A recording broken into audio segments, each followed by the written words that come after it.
গীতা এলএলবিতে দেখুন গল্পের নতুন মোড়, পাল্টে গেল পদ্ম। গীতা এলএলবি জলসার অন্যতম জনপ্রিয় একটি ধারাবাহিক। বর্তমানে জলসার চ্যানেল টপার গীতা এলএলবি ধারাবাহিকে নিত্যদিনের নতুন নতুন চমকের পর এবার নতুন চমক, পাল্টে গেল পদ্ম। ধারাবাহিকে দেখা গেল স্বস্তিককে মারার অপরাধে গীতা এবং সাত্বিককে দোষী করা হলে অবশেষে নির্দোষ প্রমাণ হলো গীতা সাত্বিক।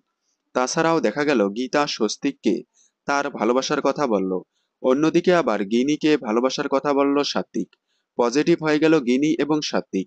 অন্যদিকে আবার নেগেটিভে পরিণত হতে চলেছে পদ্ম। কৃপান পদ্মকে ছলনা করে বিয়ে করলে পদ্ম কৃপানকে আস্তে আস্তে ভালোবেসে ফেলে। অবশেষে পদ্মকে কাছে পেতে এবার পুরোপুরি পাল্টে গেল পদ্ম। আগামী পর্বে দেখা যাবে কৃপান জেলে থাকায় পদ্ম কৃপানকে জেল থেকে ছাড়িয়ে আনতে যাবে। এবার কৃপান এবং পদ্ম দুজনে মিলে গীতার বিরুদ্ধে ষড়যন্ত্র করবে। গল্প কোন দিকে মোড় নিতে চলেছে গীতা এলএলবির। দেখতে থাকুন গীতা এলএলবি, সোম থেকে রবি ঠিক সন্ধ্যে 6:30টায় স্টার জলসার পর্দায়। বিনোদন জগতের সকল আপডেট সবার আগে পেতে চ্যানেলটি সাবস্ক্রাইব করে পাশে থাকা বেল আইকনে ক্লিক করে রাখুন। ধন্যবাদ।